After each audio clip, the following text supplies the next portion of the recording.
Well, g'day Spurs fans, Paul Hotspur hippie here, the only psychedelic soccer show on the internet. Not sure what I'm going to talk about today, just catching a sort of not bad sunset. Pretty mediocre day here in Sydney, bit drizzly. Disappointed, of course. Yet again, I didn't make the King's Honours list. He's giving out his birthday awards in Australia. I thought I might get an award for services to something. The rumours are hotting up about Thomas Frank.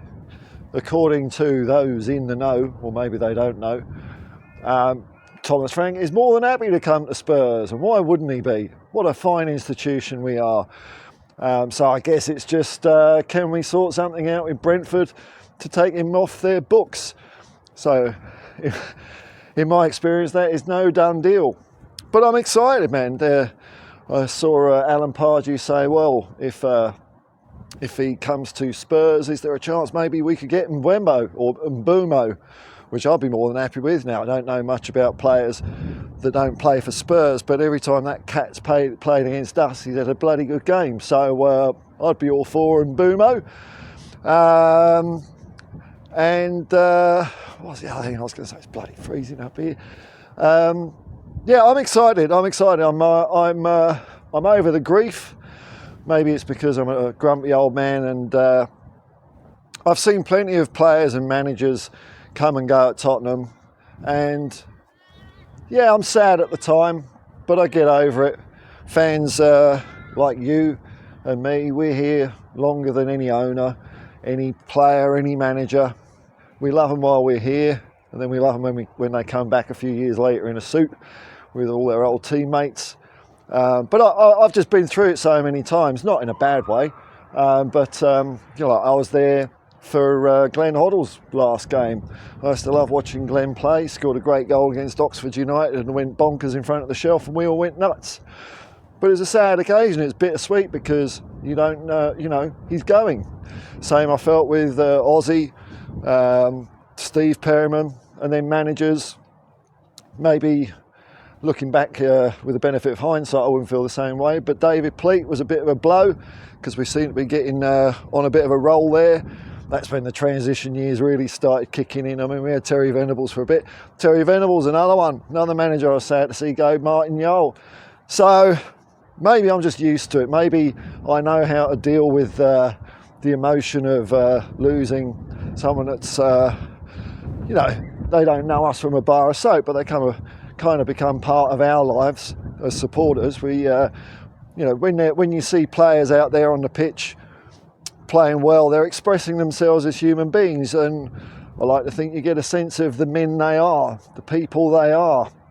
Speaking of men and genders, the old women's coach has been got the flick from Spurs as well, and that's something I like to do.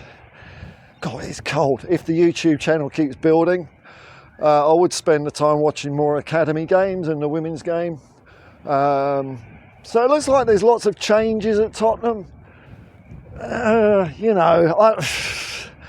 Again, I've seen this before. I mean, there's no change at the top, is there? So how much change is there really? It's just, I wouldn't say it's quite shuffling deck chairs around on the Titanic, but it's a lot of flurry. It's a lot of appearance. It's like me when I used to sit in an office working and I, bugger all to do, or I was procrastinating, I'd be browsing the internet. Then the boss will walk by, quick alt tab, back to an important document, make it look I'm doing something when I found I'm doing bugger all. Looks like Levy's doing that at Tottenham at the moment. Lots of shuffling around, lots of firings and new appointments, but is anything changing? I don't know, man. Looks like he wants to just cement us as a, top four bloody team again. But even with Levy in charge, we now know that given the right man in charge, the gaffer, and the right attitude and application from our players, we can win something. Even with that dickhead in charge, we can do it. So that gives me a lot of hope for the future, and we'll see what happens with the transfer window, because we do need bulking up, there's no doubt about it. Especially if we're going to, as Levy claims, Was it challenge on all fronts? He's having a laugh, this bloke, isn't he? Challenge. What were we supposed to challenge last season, mate? Challenge what? The league? From the hospital bed? I mean, it's crazy, isn't it? Just nonsensical. Time and time again, business suits, CEOs, people with MBAs, they've just shown that they just don't understand football. They don't get it. They often look down on footballers and football people, thinking that they're dumb and stupid when, I mean, they're absolute experts in their field. A mixture of art and science to give an exciting spectacle. Much more so than, I don't know, any prearranged TIFO or anything like that.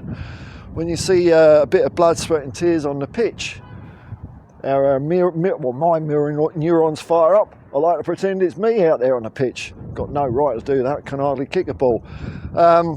So, yeah, my exasperation and my frustration at Ange going, I think is abated.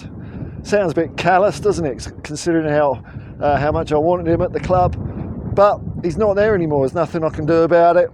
So it's time for me anyway, to look to the future. And hey, if it is Thomas Frank, good luck to him, man. I hope, a lot of the fans seem to sing his praises.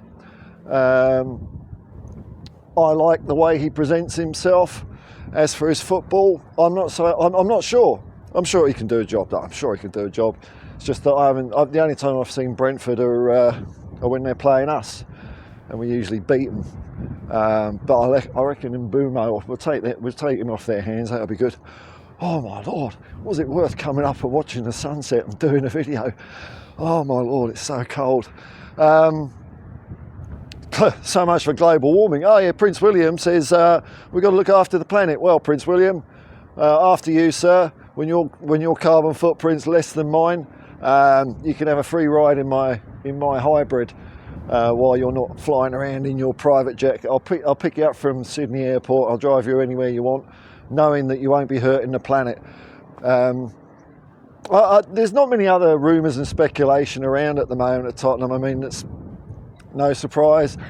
We'll probably sign a few players in the last week, but my eyes are firmly focused on the Super Cup. And hey, Frank is in. What a way to start his tenure. He could start it with a trophy within his first 2 months if he starts pretty soon. 2 trophies for Tottenham in less than half a year. That wouldn't be bad, but I don't know if that makes you legend status, the Super Cup. I don't know, man. Would we have another bus parade? Oh, I wouldn't mind one. It's a summer holiday, isn't it? All the kids are off school. They don't go back till September or something. So yeah, let's have another one. Super Cup. Let's just flog a dead horse. And then next year, of course, Thomas Frank's Blue and White Army will be marching towards 4 trophies because, yeah, we're going to challenge on all fronts. He set his stall out. Levy, little coward, who didn't even put his name to the I'm sacking Ange Postecoglou press release, as if it was like, I mean, that was just so transparent, wasn't it? Saying it was a unanimous decision by the board and not putting his name to it, really shielding himself because he knows he's going to get a lot of flack for it. But we'll see what happens when the new season starts. Maybe some of the disappointment will have abated. Especially, look, if we get a Super Cup, I think that will do a lot to appease people. But I can feel my Tottenham Hotspur withdrawal symptoms kicking in, so I'm probably going to go down and watch. I think I'll watch the 1981 FA Cup final again. I haven't seen that one before. I still don't think we're going to win it every time I watch it. Anyway, I'm going to get warmed up. Till next time, folks. Peace and love. Peace and love. Come on, you Spurs.